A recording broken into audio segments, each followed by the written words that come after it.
पुरतो मारुतिर्यस्य तं वन्दे रघुनन्दनम्। गोविन्द मेरी यह प्रार्थना है, पूर्ण मैं नाम कभी तुम्हारा निष्काम होके दिन रात गाऊं गोविंद दामोदर माधवेति दे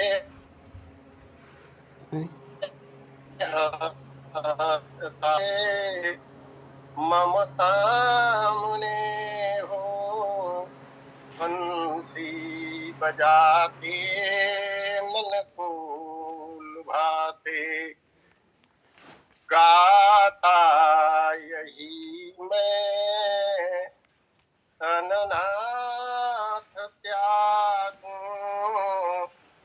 गोविंद दामोदर माधवेति।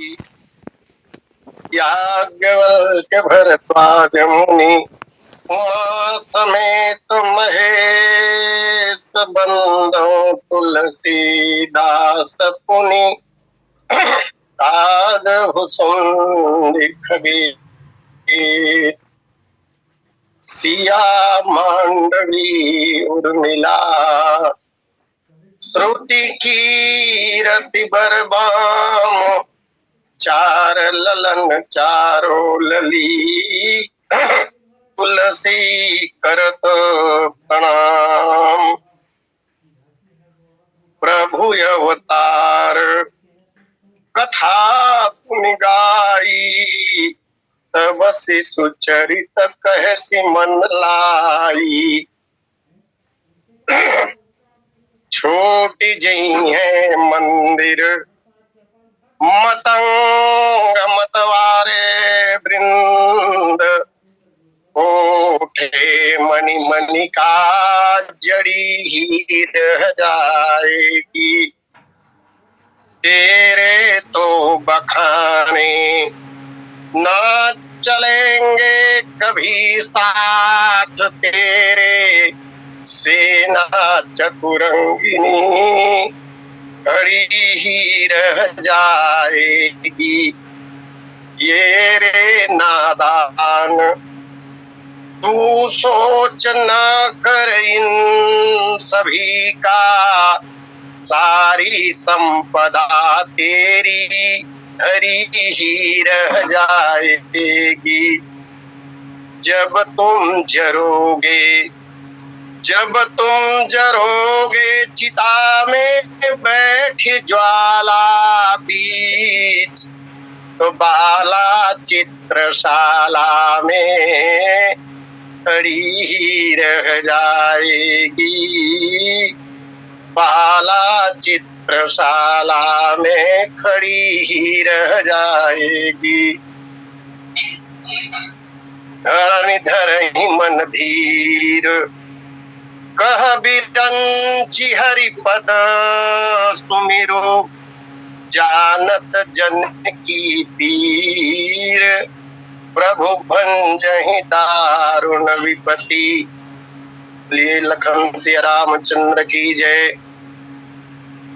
मेरे परमाराध्य श्री सीतारामचंद्र जी महाराज, भगवान भोलेनाथ श्री सीताराम जी के चरण कमलों में नित्य अनुराग रखने वाले हनुमान जी महाराज एवं रामचरितमानस के प्रणेता गोस्वामी तुलसीदास जी महाराज, श्री राम कथा सत्संग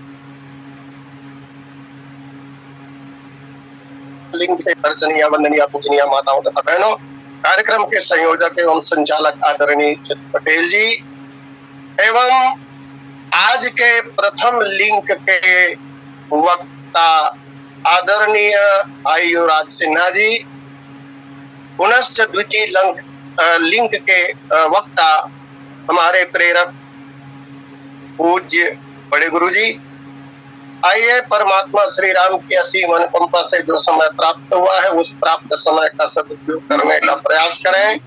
विगत 2 दिनों से प्रभु अवतार की कथा लिंक के माध्यम से कही जा रही है। कल कथा के क्रम में हम लोगों ने पाया पृथ्वी माता गौ का रूप धारण करके देवताओं के पास जाती हैं। देवताओं से समाधान जब नहीं निकला तो सब लोग भगवान ब्रह्मा के पास पधारते हैं। भगवान ब्रह्मा के पास जाकर माता पृथ्वी ने निवेदन किया, अपना दुखड़ा जब सुनाया तो समस्या समाधान के मार्ग में भगवान ब्रह्मा भी अपने आप को असफल पाते। तब ब्रह्मा जी ने गौ रूपधारी माता पृथ्वी से जो बात कही, आज की कथा यहीं से।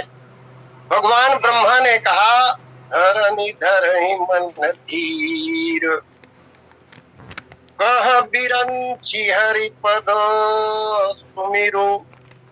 हे भूदेवी, हे धरणी, मन में धैर्य को धारण करो। यह सिद्धांत है और प्रत्यक्ष प्रमाणित भी है। इसलिए गांव की भाषा में आज भी हमारे बड़े बूढ़े कहते हैं, धीर में खीर है, ऐसा कहते हैं।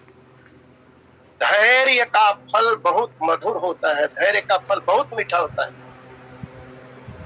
मानो भगवान ब्रह्मा ये संकेत कर रहे हो कि तुम्हारा नाम धरा है, तुम्हारा नाम धरणी है, समग्र विश्व को तुम धारण करके रखी हो, इसलिए धैर्य को भी धारण करो और अपने नाम को हे देवी सार्थक करो।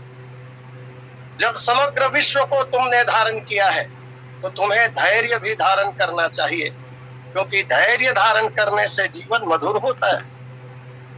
मन में धीरज को धारण करो। मुझे एक आख्यान याद आ रहा है, जैमिनीय अश्वमेध नामक ग्रंथ में वर्णित, जो तो कथा बहुत विस्तार पूर्वक है, 4 अध्यायों में है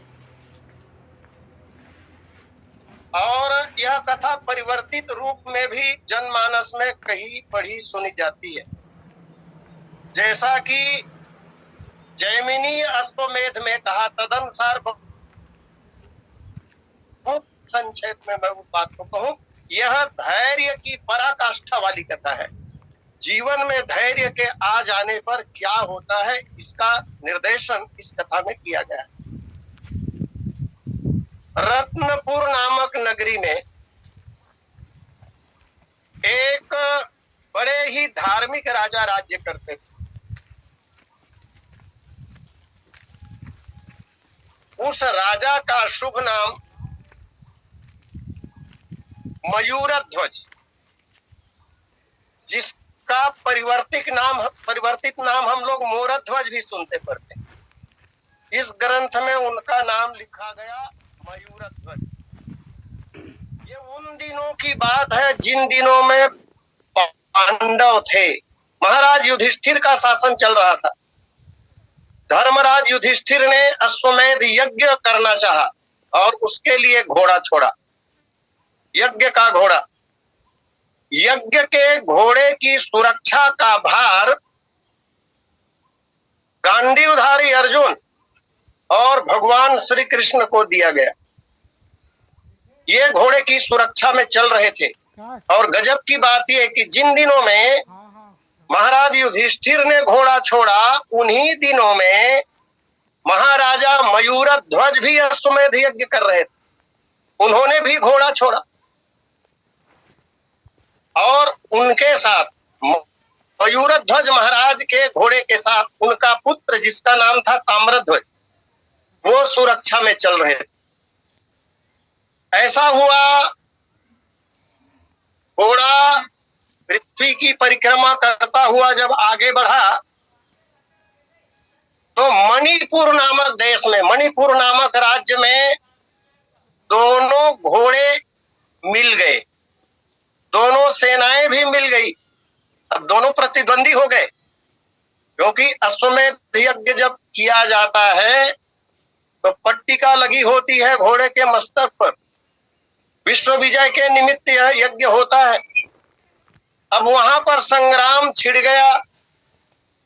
भगवान कृष्ण की भूमिका का पता तो नहीं चलता, लेकिन ताम्रध्वज के साथ युद्ध करते हुए गांडीवधारी अर्जुन बेहोश हो गए।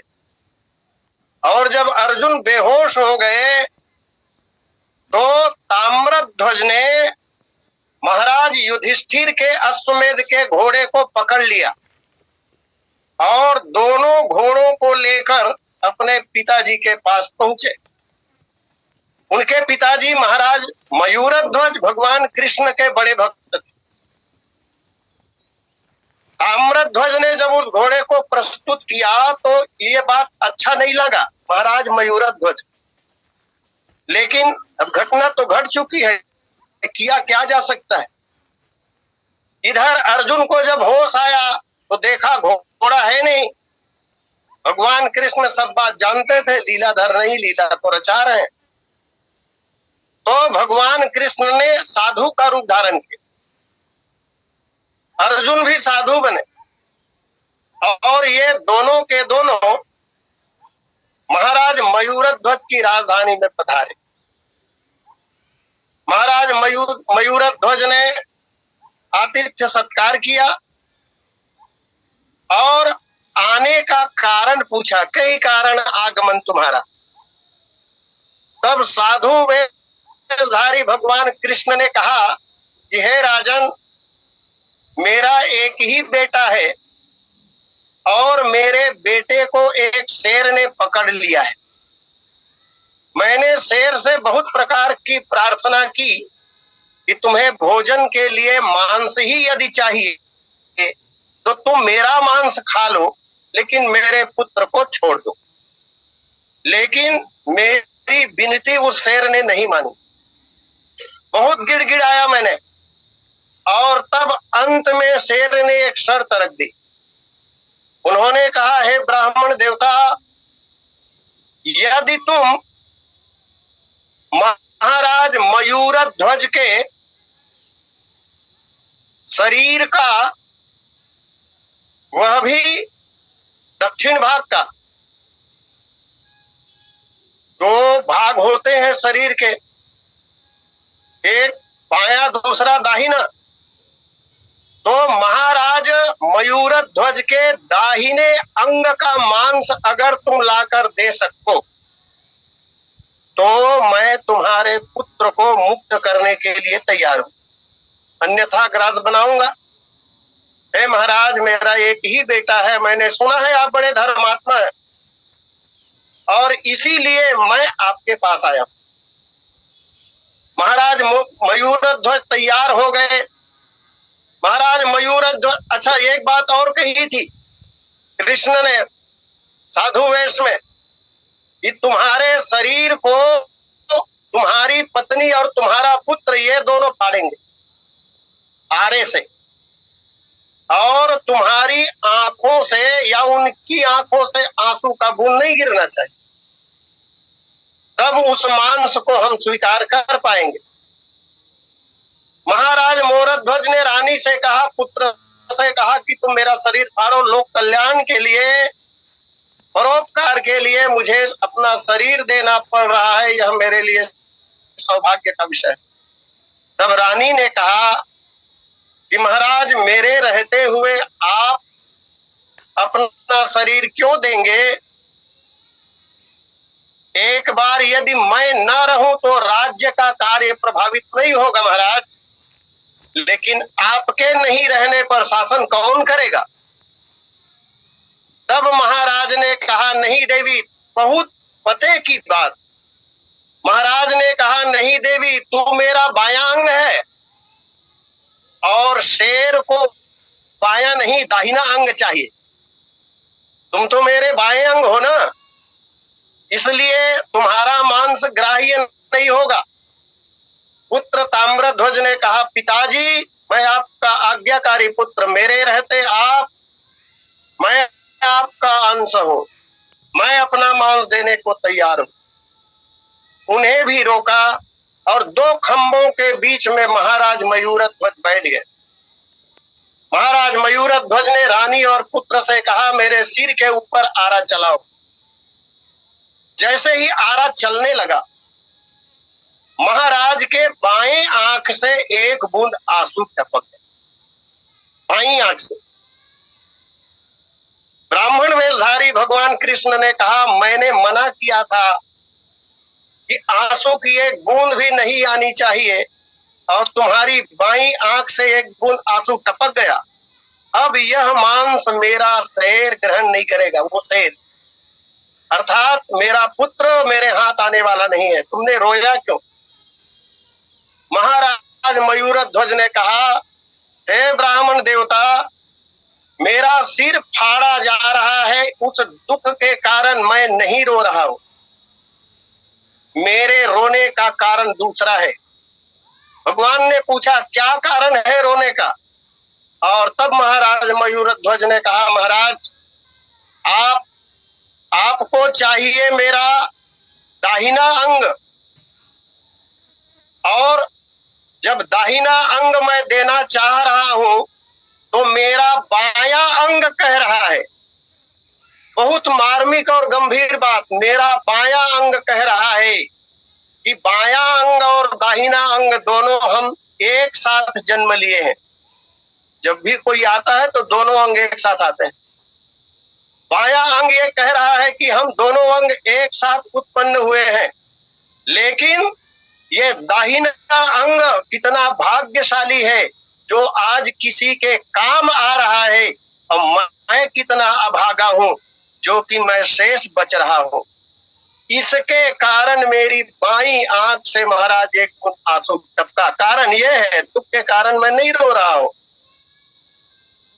और इस बात को जब भगवान कृष्ण ने सुना तो भगवान कृष्ण अपने आप को नहीं रोक सके। भगवान प्रकट हो गए, और भगवान ने प्रकट होकर तब महाराजा मयूरध्वज का स्पर्श किया।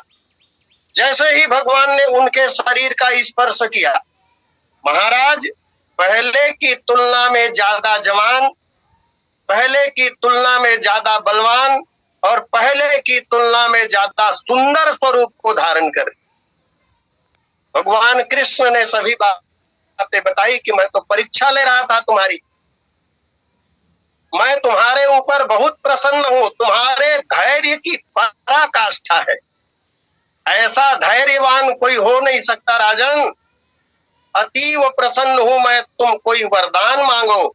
तो वरदान भी गजब का मांगा महाराज मयूरध्वज। महाराज ने कहा, हे देव, यदि आप प्रसन्न हैं मेरे ऊपर तो कृपा करके यह वरदान दीजिए कि आज के बाद ऐसी कठिन परीक्षा आप किसी की नहीं लोगे। संसार में आज के बाद ऐसी कठिन परीक्षा किसी की मत लेना महाराज। तो इस तरह महाराज मयूरध्वज के जीवन में हम धैर्य की पराकाष्ठा देखते हैं। और इसी तरह शास्त्रों में महाराजा हरिश्चंद्र की जो कथा आती है, महाराजा हरिश्चंद्र की कथा में भी धैर्य की पराकाष्ठा है। और धैर्य धारण करने के कारण इन राजाओं का नाम अथवा इन दिव्य पात्रों का नाम पूरे साहित्य में, संसार में अमर हो गया देह छोड़ने के बाद भी। इसलिए जीवन में धैर्य की बड़ी आवश्यकता है। जिन लोगों ने धैर्य को धारण किया उनका बिगड़ता हुआ काम भी बन गया, लेकिन जिनके जीवन में धैर्य का अभाव है उनका बनता हुआ काम भी बिगड़ जाता है।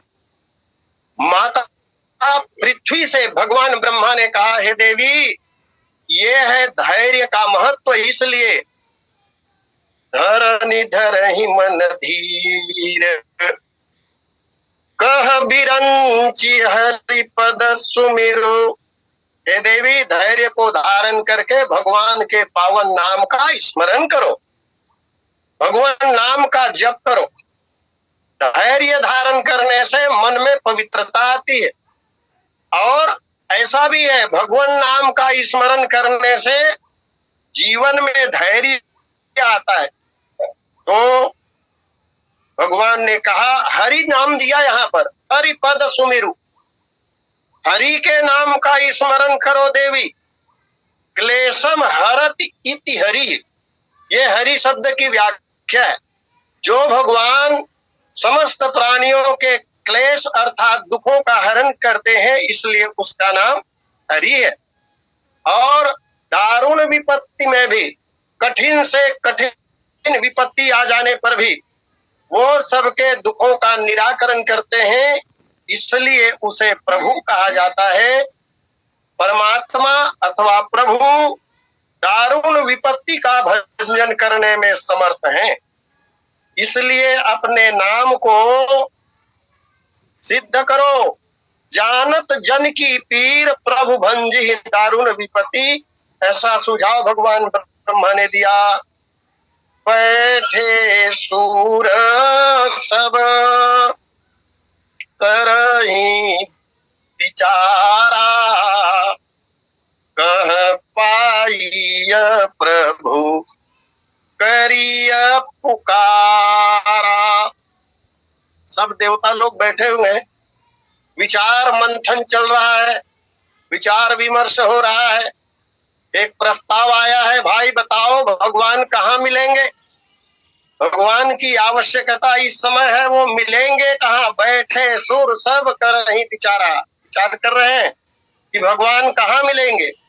तब किसी देवता ने कहा, पूरे बैकुंठ जान कह कोई, को कह पय निधि बस प्रभु सोई। किसी देवता ने कहा कि भाई भगवान जो है वो तो बैकुंठ में रहते हैं, बैकुंठ में जो देवता रहते हैं, बैकुंठ के अधीश्वर को विष्णु कहते हैं। अच्छा, बैकुंठ किसे कहते हैं? जहां कुंठा न हो, जहां बिल्कुल भी कुंठा लेस मात्र भी न हो, उस स्थान को बैकुंठ कहते हैं। और वहां रहने वाला जो देवता है वो विष्णु कहलाता है। वैवेष्ट विश्वम इति विष्णु, जो समग्र ब्रह्मांड में बैठा हुआ है, उस देवता का नाम विष्णु है।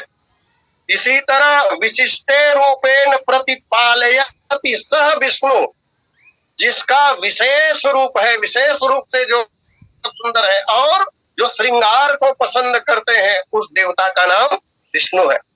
तो बैकुंठ में भगवान रहते हैं, इसलिए भाई बैकुंठ चलना चाहिए। पूरे बैकुंठ जान कह कोई, एक देवता ने कहा बैकुंठ में मिलेंगे, बाकी लोग विचार कर रहे हैं यार बैकुंठ तो बहुत दूर है यहाँ से, यहाँ से बैकुंठ बहुत दूर है, जाएंगे कैसे बैकुंठ।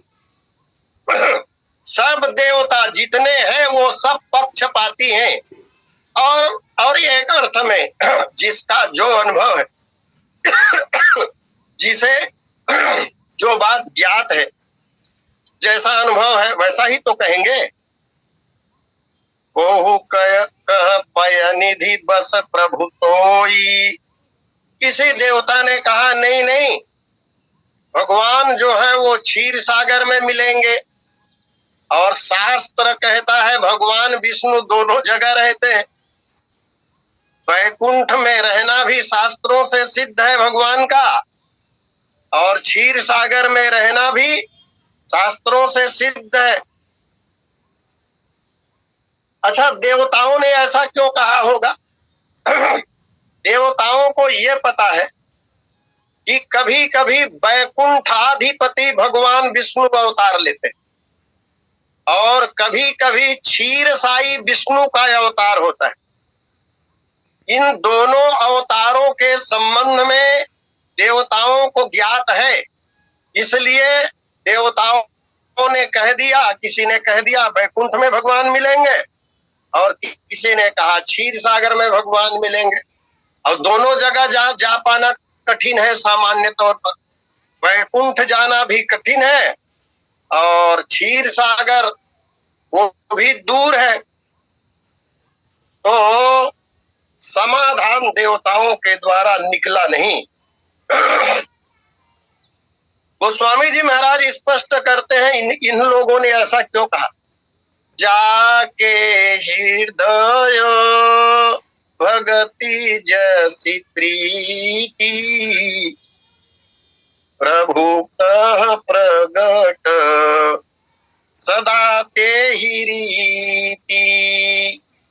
जिसके हृदय में जैसी भक्ति होती है और जैसा प्रेम होता है, भगवान उनके प्रेम के कारण उसी प्रकार से वहीं प्रकट हो जाते हैं। ऐसा कहने का तात्पर्य यही है कि देवताओं के विचार के अनुसार देवताओं की भक्ति और प्रीति वैकुंठवासी और क्षीर साई विष्णु भगवान में है। इसलिए वो लोग उन्हीं की बात करते हैं। जब वैकुंठ या क्षीर सागर में जाएंगे तब भगवान वहां मिलेंगे, ऐसा देवताओं ने कहा। अब यहाँ विचारने बात यह है कि जो परमात्मा कण कण में निवास करते हैं, यह बात देवताओं के स्मरण में क्यों नहीं आया होगा? देवता कह रहे हैं कि भगवान वैकुंठ में मिलेंगे, किसी ने कहा क्षीर सागर में मिलेंगे, तो इसका अर्थ यह है कि जहां पर इनकी सभा हो रही है वहां भगवान नहीं है, तभी तो क्षीर सागर और वैकुंठ जाने की बात कर रहे हैं। अगर यह ज्ञात होता या ज्ञात रहा हो, भूल गया हो, जैसे कथा बोलते बोलते कई बातें हम लोगों से भूल जाती है। अब असली बात तो यह है कि योजना बना के कथा होती नहीं है। तो भगवान जो है वो जैसा कहलवाना चाहते हैं कहलवा देते हैं। एजेंडा में जो बातें नहीं रहती वो भी आ जाती हैं बोलते बोलते, और एजेंडा में जो बात रहती है वो छूट जाया करती है। तो देवताओं का भी यही हाल है। देवताओं के स्मरण में उस क्षण ये नहीं आया कि जहां हम बैठे हैं वर्तमान में, यहाँ भी तो भगवान है। इसलिए देवता भिन्न भिन्न मत को प्रकट कर रहे हैं। अब सर्वमान्य एक मत हुआ नहीं। ये तो बात हुई अन्य देवताओं की। भगवान ब्रह्मा जो है वो विचार में मग्न हो गए हैं, क्या किया जाए। देवता लोग अलग अलग मत प्रकट कर रहे हैं, क्या होगा कैसे होगा। भगवान ब्रह्मा जानते हैं असली बात को कि देवता लोग कोई वैकुंठाधिपति की बात कर रहे हैं और कोई क्षीराब्धसाई विष्णु की बात कर रहे हैं। इन देवताओं को ये पता नहीं है कि इस कल्प में जो रामावतार होगा वो रामावतार न तो वैकुंठाधिपति का होगा और न ही क्षीर सागर निवासी विष्णु का होगा। इस कल्प में जो अवतार होना है वो तो परम ब्रह्म परमात्मा का होना है। इस बात को भगवान ब्रह्मा जानते हैं, क्योंकि यह एक विशेष प्रकार की व्यवस्था है। अच्छा, देवता लोग इन बातों को जानेंगे भी कैसे? देवताओं की आयु बहुत सीमित है, ब्रह्मा जी की आयु लंबी है। ब्रह्मा जी अपने जीवन काल में निवेदन करूं मैं, भगवान ब्रह्मा अपने संपूर्ण जीवन काल में 36,000 बार रामावतार देखते हैं, क्योंकि ब्रह्मा के एक दिन में एक कल्प होता है। एक कल्प में ब्रह्मा जी का एक दिन होता है और एक कल्प में भगवान का एक अवतार हो जाता है। कलप कलप लगी प्रभु अवतर ही, अर्थात ब्रह्मा जी के प्रत्येक दिन में भगवान का एक राम अवतार हो जाता है। अब एक महीने में 30 दिन होते हैं, इसी तरह कल्पों की संख्या 30 है। तो भगवान ब्रह्मा के एक महीने में भगवान राम के 30 अवतार हो जाएंगे और एक वर्ष में 360 दिन होते हैं। तदनुसार ब्रह्मा के एक वर्ष में भगवान राम के 360 अवतार हो जाएंगे और इस तरह भगवान ब्रह्मा की 100 वर्ष की आयु है। तो एक ब्रह्मा के संपूर्ण कार्यकाल में भगवान राम के 36,000 अवतार हो जाते हैं। इस बात को भगवान ब्रह्मा जानते हैं कि किस कल्प में कौन राम बन के आएगा। वैकुंठ अधिपति विष्णु राम बनेंगे कि क्षीर सागर में रहने वाले विष्णु राम बनेंगे कि परात्पर परम ब्रह्म राम बनेंगे। और देवता लोग नहीं जानते इस बात को। देवता इसलिए नहीं जानते क्योंकि देवताओं की आयु बहुत छोटी है।